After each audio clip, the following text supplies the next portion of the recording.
News for you Tamil நேயர்களுக்கு வணக்கம். நீங்கள் பார்த்துட்டு இருக்கிறது கிரிக்கெட் டைம். ஸோ இந்த கிரிக்கெட் டைமில் வந்து நீங்கள் என்ன பார்க்க போகிறோம் அப்படின்னா, India vs Australia second T20 மேட்சோட ரிவ்யூ தான் பார்க்க போகிறோம். சப்ஸ்கிரைப் பண்ணாமல் இருந்தீங்கன்னா மறக்காம சப்ஸ்கிரைப் பண்ணுங்கள். இன்ஸ்டாகிராமில் ஃபாலோ பண்ணாமல் இருந்தீங்கன்னா உடனே ஃபாலோ பண்ணிக்கோங்க. Let's go to the video. Indian team match loss பண்ணுறதுக்கான மெயினான ரீசன் என்ன அப்படின்னா, batting order collapse. Battings collapse கிடையாது, பேட்டிங் ஆர்டரில் தான் வந்து கொலாப்ஸ் நடந்திருக்கு. ஒரு பிளேயருக்கு ஒரு பிளேஸை கரெக்டாக கொடுத்துட்டா அந்த பிளேஸில் ப்ளே பண்ணால் கரெக்டாக இருக்கும். சடனாக வந்து சஞ்சு சாம்சன் நம்பர் 3 வந்து ப்ளே பண்ணுறாரு.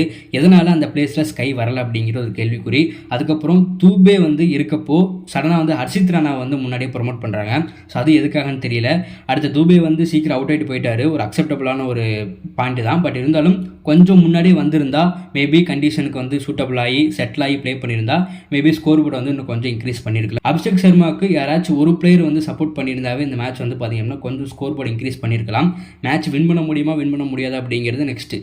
ஸோ ஆனால் வந்து அபிஷேக் சர்மாவுக்கு கொஞ்சம் சப்போர்ட் யாராச்சும் ஒரு நல்ல பிளேயர் பண்ணியிருந்தாங்க அப்படின்னா மேபி ஸ்கோர் போர்டு வந்து இன்க்ரீஸ் பண்ணியிருக்கலாம். ஸோ ஒரு பிளேயருக்கு வந்து ஒரு இடம் இதா அப்படின்னு கொடுத்துட்டாங்க அப்படின்னா அந்த பிளேஸில் வந்து அந்த பிளேயர் வந்து ப்ரிப்பேர் பண்ண ஆரம்பிச்சிருவார். சடனாக வந்து நீ நம்பர் 3 போ அப்படின்னு சொல்லும் போது அவர் வந்து அந்த இடத்துல வந்து கொலாப்ஸ் ஆவார். இதான் வந்து பார்த்தீங்க அப்படின்னா மெயினான ரீசன். இன்னைக்கான மேட்ச் தோற்றதுக்கான மெயினான ரீசன் இதான்.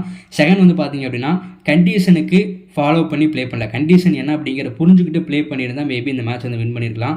திலக் வர்மா வந்து பார்த்தீங்கன்னா சடனாக வந்து செகண்ட் பாலே வந்து பிக் ஷாட்டுக்கு போனது அப்படிங்கிறது ஒரு மிகப்பெரிய தவறாக அந்த இடத்துல பார்க்கப்படுது. ஸோ உங்களோட ஒப்பீனியனை மறக்காமல் கமெண்ட்ஸில் சொல்லுங்கள்.